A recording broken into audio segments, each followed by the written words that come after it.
সুপ্রিয় দর্শক শ্রোতা, আজকের আলোচনায় আপনাদের সকলকে স্বাগত জানাচ্ছি। আজকে আমরা আলোচনা করব একজন বাঙালি ঔপন্যাসিক, নাট্যকার ও প্রাবন্ধিক মীর মোশাররফ হোসেনকে নিয়ে। তাহলে আলোচনা শুরু করা যাক। মীর মোশাররফ হোসেন, যার জন্ম নভেম্বর ১৩, ১৮৪৭, মৃত্যু ডিসেম্বর ১৯, ১৯১২, তিনি ছিলেন একজন বাঙালি ঔপন্যাসিক, নাট্যকার ও প্রাবন্ধিক। তার পুরো নাম সৈয়দ মীর মোশাররফ হোসেন। তিনি বাংলা ভাষার অন্যতম প্রধান গদ্যশিল্পী ও বাঙালি মুসলিম সাহিত্যিকদের পথিকৃৎ। কারবারার যুদ্ধকে উপজীব্য করে রচিত বিষাদ সিন্ধু তার সবচেয়ে জনপ্রিয় সাহিত্যকর্ম। তিনি তৎকালীন ব্রিটিশ ভারতে, বর্তমান বাংলাদেশে, কুষ্টিয়া জেলার কুমারখালী উপজেলার চাপড়া ইউনিয়নের লাহিনীপাড়া গ্রামে জন্মগ্রহণ করেন। তার পৈতৃক নিবাস রাজবাড়ী জেলার বালিয়াকন্দি উপজেলার পদমমদি গ্রামে। তার লেখাপড়ার জীবন কাটে প্রথমে কুষ্টিয়ায়, পরে পদমমদি এবং শেষে কৃষ্ণনগর শহরে। জগমোহন নন্দীর পাঠশালা, কুমারখালীর ইংলিশ স্কুল, পদমমদি নবাব স্কুল ও কৃষ্ণনগর কলেজিয়েট স্কুলে পড়ার কথা লেখকের আত্মজীবনীতে লেখা আছে। বঙ্গবাসী মুসলমানদের দেশ ভাষা বা মাতৃভাষা বাঙালা। মাতৃভাষায় যাহার আস্থা নাহি, সে মানুষ নহে। বিশেষ সাংসারিক কাজকর্মে মাতৃভাষারই সম্পূর্ণ অধিকার।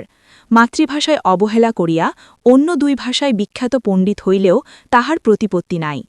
পরিবার, আত্মীয় স্বজন, এমনকি প্রাণের প্রাণ যে স্ত্রী, তাহার নিকটেও আদর নাই। অসুবিধাও বিস্তর। ইস্তক ঘরকন্যার কার্য নাগাদে রাজ সংস্রবী যাবতীয় কার্যে বঙ্গবাসী মুসলমানদের বাংলা ভাষার প্রয়োজন।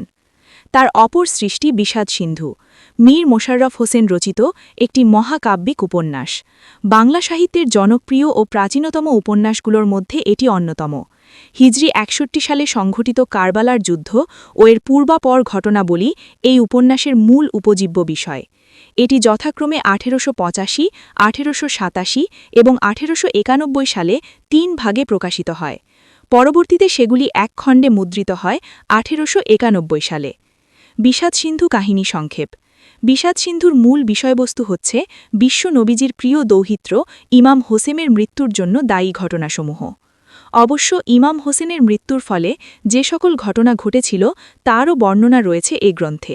বিষাদ সিন্ধু উপন্যাসের প্রধান চরিত্রগুলির সন্ধান ইতিহাসে পাওয়া যায়, কিন্তু কোনো কোনো অপ্রধান চরিত্রের উল্লেখ বা সন্ধান ঐতিহাসিক কোনো গ্রন্থে পাওয়া যায় না। কিন্তু গবেষকের সিদ্ধান্ত, যেহেতু ইতিহাসের উপর ভিত্তি করেই এই গ্রন্থ রচিত, সুতরাং এটিকে ঐতিহাসিক উপন্যাস বলা যায়।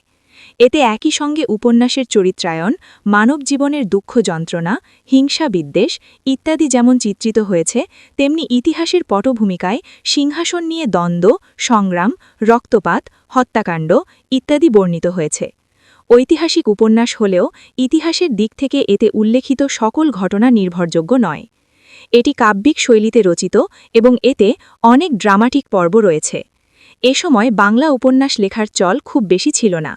মীর মোশাররফ হোসেন সহ অন্যান্য লেখকেরা এ সময় বাংলা উপন্যাসের ধারা সৃষ্টি করছিলেন। তৎকালীন রীতি অনুযায়ী এই উপন্যাস সাধু ভাষায় লেখা হয়েছে। অনেক বাঙালি মুসলিম এই বইকে ধর্মীয় জ্ঞানে শ্রদ্ধা করে থাকেন, বিশেষত প্রত্যন্ত অঞ্চলে।